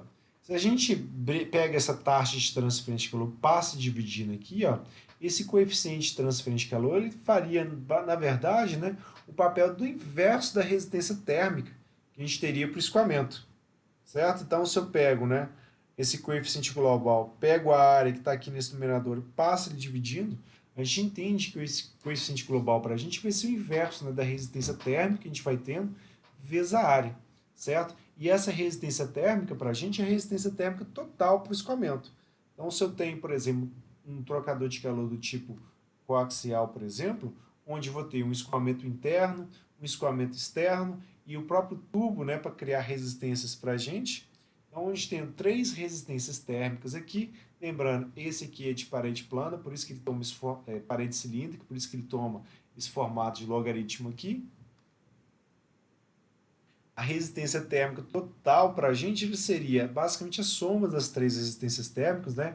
A de convecção com o fluido interno, a de convecção com o fluido externo, a de condução, né, no material do tubo, certo? Então, a nossa resistência térmica que a gente utilizaria para o processo de transferência de calor levaria em consideração essas 3 resistências térmicas aqui, já que eu estaria pegando uma diferente temperatura entre os fluidos, certo? E a área que a gente vai trabalhar pode ser tanto a área interna do tubo interno quanto a área externa do tubo interno, certo? Normalmente, o mais comum que a gente acaba trabalhando é a área externa do tubo interno. Para fazer esse cálculo aqui, a gente entra num coeficiente global onde eu sempre vou trabalhar essa área externa, na hora de fazer a equação do trocador de calor. Então, ela vai ser um 2π raio externo vezes o comprimento, que seria a lateral do tubo interno, a área lateral externa do tubo interno, certo? Na hora que a gente faz essa multiplicação, eu vejo que o 2π e o L aparecem em todos os termos, e o termo da R2 acaba aparecendo esse último aqui. Simplificando essa área aqui com esses termos aqui das resistências térmicas, e chegaria uma expressão para o coeficiente global que poderia ser descrita em função da razão das áreas, dos raios, né, externo e interno, sobre o coeficiente convectivo interno, a produto, né, ou a razão entre o raio externo e a condutividade do material do tubo, vezes o logaritmo, né, entre a razão dos raios externo e interno, e o inverso do coeficiente global aqui, do coeficiente convectivo externo aqui para a gente, para compor para a gente quem que seria o coeficiente global. É possível escrever essa expressão aqui em função do diâmetro, desde que a gente chegue aqui e multiplique em cima e embaixo, né, por 2 nesses 2 raios. A mesma coisa aqui, ó, 2 aqui em cima para formar um diâmetro, mais um 2 aqui embaixo para poder compensar aquele 2 multipliquei o numerador. E aqui não tem influência, então mantém lá. Certo? Então esse coeficiente global de transferência de calor, nele, se não houver nenhum tipo de incrustação, ele fica basicamente em função só dessas 3 resistências. Se tiver aleta ou tiver algum tipo de incrustação, o efeito dele sobre o coeficiente global é o que a gente vai ver logo em sequência. Tá? Aqui, ó, resistência térmica de incrustação. Se a gente tiver, que é bastante comum de aparecer em função da operação, de ter elementos que acabam contaminando e se depositam sobre a superfície desses materiais, a gente teria lá uma resistência, um fator de incrustação por unidade de área para a gente, tá? Seria, por exemplo, a água do mar e caldeira, de água tratada. A gente teria lá valores de referência, né, para esse tipo de coisa. Tá? Fluidos refrigerantes, que é o caso dos evaporadores e condensadores que a gente teria para ar-condicionado, coisas do tipo.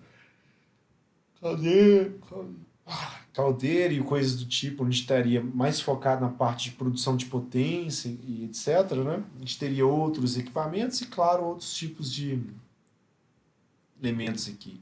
Essa resistência por unidade de área é o que seria o fator de incrustação que a gente tomaria ele, né, em contato, né, ou uma interferência, né, na resistência térmica. A gente teria de convecção, né, com o fluido interno. Então ele apareceria aqui. E se tiver interferência com o fluido externo, aqui também.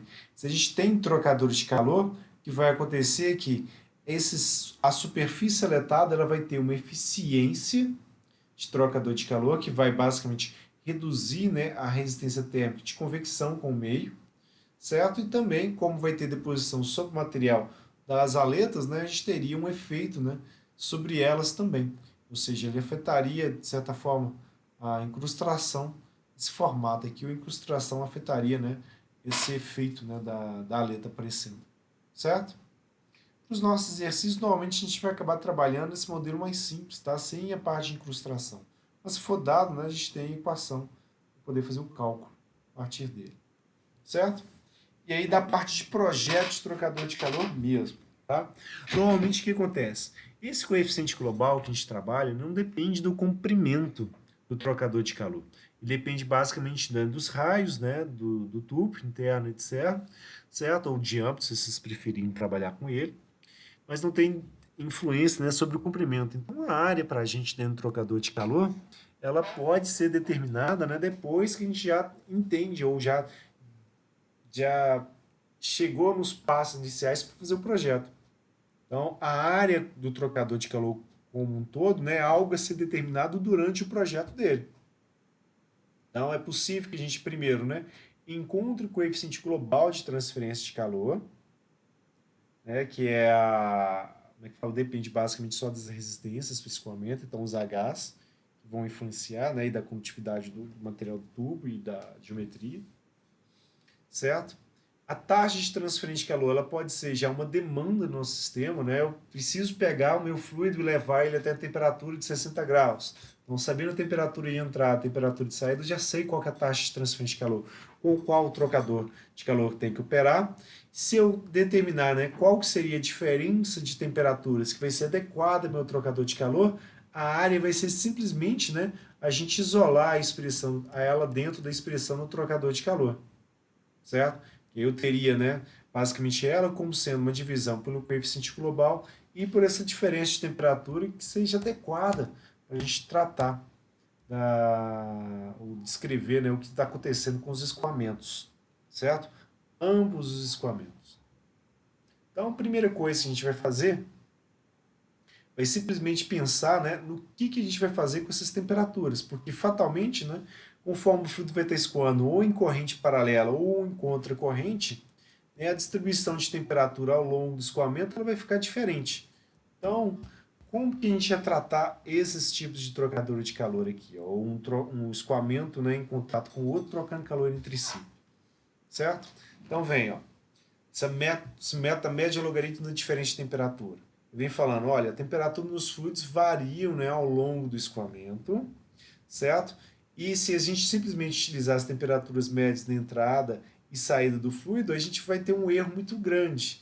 Então, a opção é justamente de pensar, né, nessa, né, basicamente em como que a temperatura varia ao longo do trocador de calor e integrando, né, cada elemento diferencial dele a gente ter esse efeito, né, de descrever uma temperatura que seja adequada, né, para a gente considerar como troca de calor entre o fluido. Então, o que acontece? Se a gente tiver, né, um trocador de calor que esteja operando, né, o balanço de energia para ele vai ser, opa, um fluido que vai ser o fluido frio para a gente, a taxa de transferência de calor por convecção para ele vai ser vazão máxima, CP, diferença de temperatura entre saída e entrada. E isso daria para a gente, né, a capacitância térmica de escoamento, que é a vazão máxima vezes o CP, vezes uma diferença de temperatura para o fluido frio. Enquanto para o fluido quente, a mesma taxa de transferência de calor vai ser obtida por menos, lembra que o calor que está sendo trocado, né, para o fluido quente é um calor que está sendo perdido por ele, então é negativo, enquanto para o fluido frio que está recebendo aquele calor vai ser positivo. Né? Admitindo que não vai ter perdas para o ambiente, a gente vai ter essas mesmas taxas aqui de transferência de calor, e daí o que vai acontecer? A gente vai ter vazão máxima, CP, uma outra diferença de temperaturas para a gente, né, que vai poder escrever nesse formato aqui, ó. Menos a capacidade térmica do escoamento e a diferença de temperatura, né, para o fluido quente. Então, o que vai acontecer? Para um trocador de calor que a gente vai primeiro operar ele em correntes paralelas, isolado no ambiente, ou seja, a taxa de transferência de calor do fluido quente e do fluido frio vão ser as mesmas em módulos, só mudam o sinal, certo? Sem variação de energia cinética, potencial, assumindo, né, que os calores específicos, o coeficiente global de transferência de calor, a condutividade dos fluidos estão sendo todos avaliados com valores médios e, portanto, constantes para a gente. O comportamento do escoamento vai ser dado por esse gráfico aqui. Ó. O fluido entra, né, aqui como a temperatura do fluido quente na entrada, e ele vai trocando calor com o fluido frio, certo? A temperatura dele vai variando. O fluido frio vai entrando, praticamente na mesma posição, e trocando calor com o fluido quente, a temperatura dele vai variando. De tal forma que, conforme um vai cedendo calor para o outro, as temperaturas de ambos, né, vão se aproximando. lá no infinito, né, para um comprimento suficientemente grande, né, para o trocador de calor, o que pode ser 1 metro ou 1 quilômetro, tanto faz, essas temperaturas seriam já praticamente as mesmas, certo? Mas o que vai acontecer? A gente vai ter uma região dentro desse trocador de calor, onde vai existir um delta de temperatura que vai ser mais elevado. Conforme o fluido vai escoando, esse delta de temperatura vai ficando menor, certo?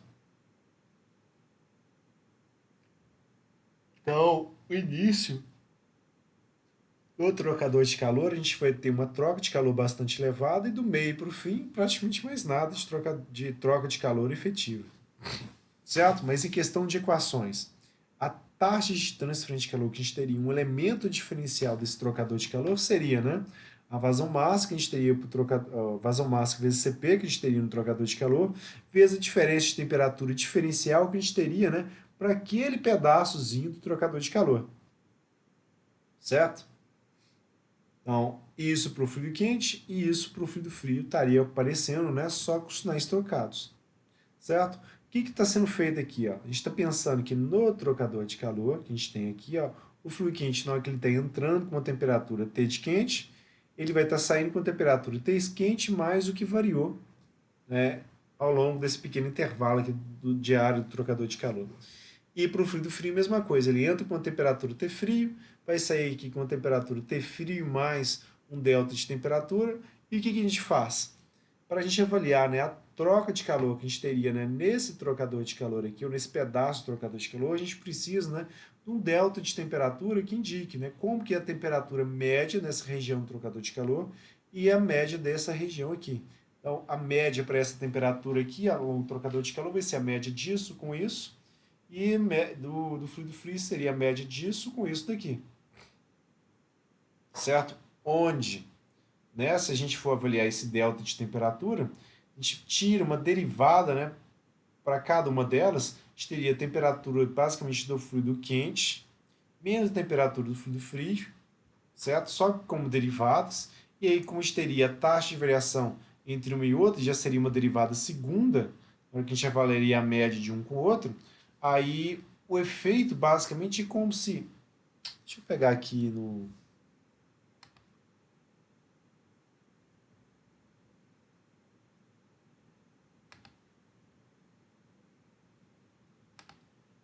Deixa eu fazer uma dedução rapidinho, sem evoluir muito, tá? Que é basicamente ter a temperatura média, por exemplo, então inserir a equação.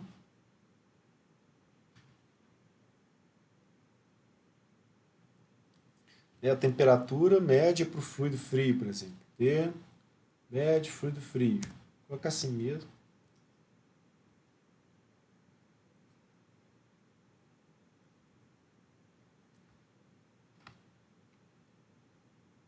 Um subscrito. Bora. Médio fluido frio, por exemplo, ela vai ser a temperatura com que o fluido frio está entrando naquela área. Ele vai ser o que a gente está chamando de temperatura T frio simplesmente. Certo? Mais, né, a temperatura do fluido frio mais o delta, né, de temperatura que ele teria. Seria isto, tá? O fluido frio, né, mais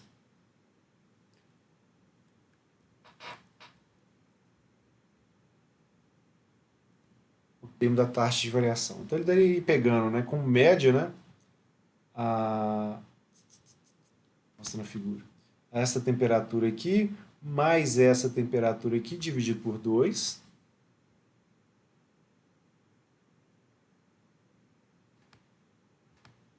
Certo? Então pegou essa temperatura aqui, mais esta outra temperatura.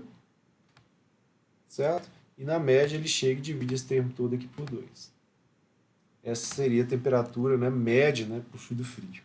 Então basicamente daria para a gente uma temperatura do fluido frio mais outra, daria duas temperaturas do fluido frio, que dividido por 2 vai dar a temperatura do fluido frio,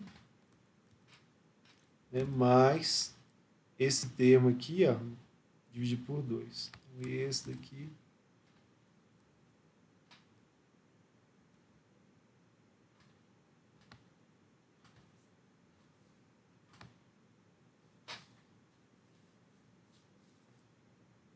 certo? Enquanto para o fluido quente seria a mesma coisa.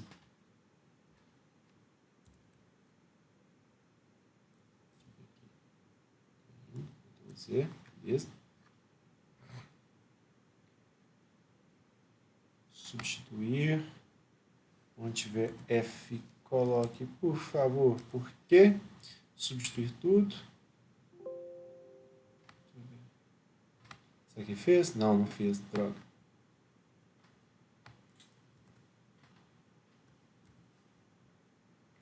Temperatura média do fluido quente naquela seção. Seria isto. Isto, passar para quente. Esse aqui seria para quente. Esse aqui seria para quente. Esse aqui seria para quente. E aí o delta de temperatura entre o fluido frio e o fluido quente, né? Sumindo essa média.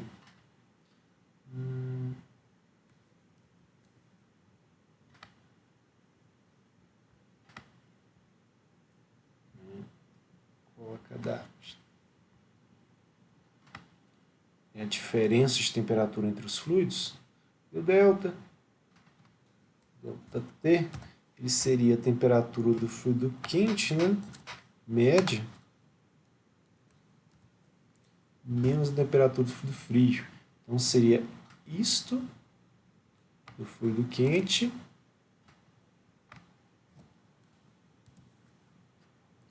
menos, né, esses termos de cá que seria a média para o fluido frio, tá? E aí o que acontece? Esse termo aqui já é uma derivada. Na hora que ele chega e deriva,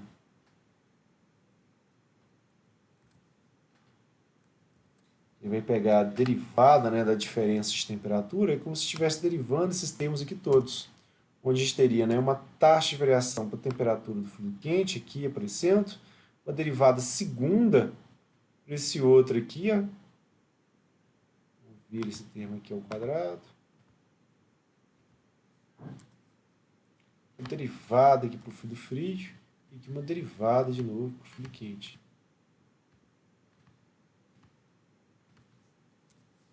Certo? Então, o que acontece? Na hora que ele for trabalhar esse termo da derivada da diferença de temperatura, ele vai ficar mais concentrado nesses termos aqui, porque eles são derivada primeiro.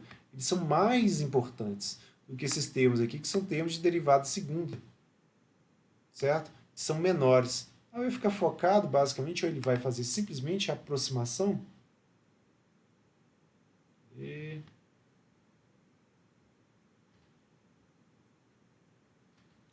Fazer aproximação só pelos termos das diferenças de temperatura, né? A gente vai ter diferencial para o fluido quente e para o fluido frio, ou seja, ele ignora este e este termo de cá. Para poder chegar nessa diferença de temperatura aqui, certo? E qual que é o detalhe? Nessa diferença de temperatura, ele acaba adotando aqui, ó, a gente tem uma relação para elas, né, em relação à taxa de transferência de calor. Então, a taxa do fluido quente, a diferença de temperatura do fluido quente depende, né, da taxa de transferência de calor, dividida, né, por menos a capacitância térmica, né, do fluido quente, enquanto para o fluido frio seria, né, a diferença de temperatura diferencial como sendo a taxa diferencial que dividida, né, pela capacitância térmica do fluido frio. Ou seja, a gente poderia pegar aquela diferença de temperatura diferencial e simplesmente, né, simplificar ela pelas equações, né, da taxa e da capacitância térmica. Certo? Como os dois vão ficar com o sinal negativo, que é uma menos a outra, e essa primeira é negativa, coloca o sinal para o lado de fora, pega esses termos de cá, ó, coloca em evidência, né, da razão das capacitâncias térmicas dos escoamentos, e aí dentro dessa expressão aqui, ó, da taxa de transferência de calor, a gente chega e substitui nessa expressão aqui, que seria a expressão do trocador de calor. Ou seja, ela dependendo do coeficiente global, da diferença de temperatura, né, média que o trocador de calor deveria ter, pela diferença em área. Então, na hora que ele faz isso, ele faz a substituição, a gente vai ter uma derivada do teto da diferença de temperatura aqui, e eu vou ter uma diferença de temperatura aqui. Então, a gente chega, passa esse termo para cá dividindo, o restante, né, só constante, que vai ser integrado junto da área do trocador de calor. Então, do início, que seria uma posição 1, até o final do nosso trocador de calor, onde a área já seria toda a área de transferência de calor.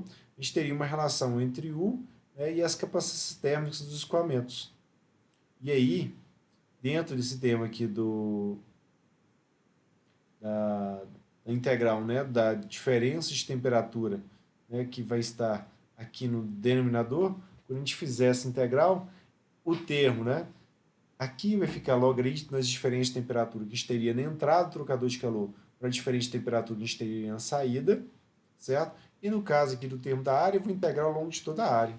Então vai virar uma área completa. Então, um ar qualquer aqui, e aqui dois deltas de temperatura. Um para a temperatura, né, que a gente teria, né, na região de entrada, e o outro com delta de temperatura que a gente teria na região de saída. Fazendo isso, né, a gente pode, né, pegar esses coeficientes de transferência de calor por convecção médios que a gente vai ter pelos escoamentos e avaliar eles em função basicamente, né, da diferença de temperatura pela taxa de transferência de calor. É a mesma coisa aqui. Diferença de temperatura pela taxa de transferência de calor. E aí, se a gente reorganiza isso, né, pega essa taxa aqui, ó, passa ela para cá dividindo, pega essas diferentes temperaturas e reposiciona elas, certo? Onde? Para o escoamento que a gente tem em paralelo, por exemplo, a gente teria a temperatura do fluido quente entrando menos a temperatura do fluido frio entrando, como ΔT1. Então, ambas as temperaturas entrando, né? A do quente positiva, do frio negativo. Então, eu tenho um ΔT1 aparecendo aqui, positivo. Certo? E no caso do ΔT2, escoamento em paralelo, a gente vai ter, né, a temperatura do fluido quente saindo menos a temperatura do frio saindo. E aí, nesse caso, eu tenho a temperatura do fluido frio negativa, perdão, a temperatura do fluido frio, né, saindo, ela está aqui positiva, e a temperatura do fluido quente saindo, ela está aqui negativa. Então, no caso do ΔT2, ele estaria com os sinais trocados, então eu fico com menos ΔT2 aqui, certo? Se eu reorganizo a minha expressão da taxa em função do coeficiente global da área, eu vou ter agora duas diferenças de temperatura pelo logaritmo das diferenças de temperatura, entre saída e entrada. Esses termos aqui para a gente vão formar para a gente o que a gente chama de média logaritmo das diferenças de temperatura. É porque é uma temperatura que foi obtida a partir de uma média, certo? E eu tenho um logaritmo no meio, então média logaritmo faz sentido, certo? Isso vai ser para a gente, né, a diferença de temperatura que a gente vai usar nos nossos problemas, certo? Isso para o escoamento em paralelo, para o escoamento em contracorrente não muda nada, a gente vai continuar chegando, né, na mesma expressão para a taxa. O que vai mudar para ele basicamente vai ser quem vai ser o ΔT1 e quem vai ser o ΔT2, porque no caso do desenho, né, o escoamento do fluido frio ele mudou de sentido. Então o ΔT1 vai ser a temperatura do fluido quente entrando, mesma temperatura do fluido frio saindo, enquanto para o ΔT2 vai ser a temperatura do fluido quente saindo, mesma temperatura do fluido frio entrando, certo? E aí a gente faz as continhas e vamos ter diferentes como é que fala? Diferentes valores para o ΔT1 e ΔT2, certo? Casos particulares e os exemplos que a gente vai fazer, a gente vai deixar para a próxima aula nossa, certo? Onde a gente vai basicamente, né, ver a aplicação desse método para a gente poder fazer os experimentos nossos. Mas já dá para a gente brincar aqui, ó. Para o nosso escoamentozinho ou para o nosso problema, onde a gente tinha lá como é que fala? Essas temperaturas todas aqui, ó, já pode calcular qual que seria o delta de temperatura para ele. Tá? Ou a temperatura média logaritmo para ele. Oi? É porque já são 10h34, né? É. Só isso para a gente poder fazer. Mas eu pensei em pegar uns 10 minutinhos, mas seria só pegar, né, para o cálculo, né? A temperatura do fluido quente como entrada é a referência para a gente para entrar no trocador de calor. Pegaria essa temperatura menos essa aqui para ser o ΔT1, né, o 120 menos 80, e aqui a gente teria um segundo ΔT. Então, ΔT2 para a gente vai ser a temperatura do fluido quente saindo e a temperatura do fluido quente, fluido frio saindo. Então, seria 60 menos 40. Aqui para cada um dos ΔTs. E aí faria a continha para a gente utilizar. Mas, por enquanto, tá ok. Certo? A aula que vem a gente continua, então. Alguma última dúvida, gente?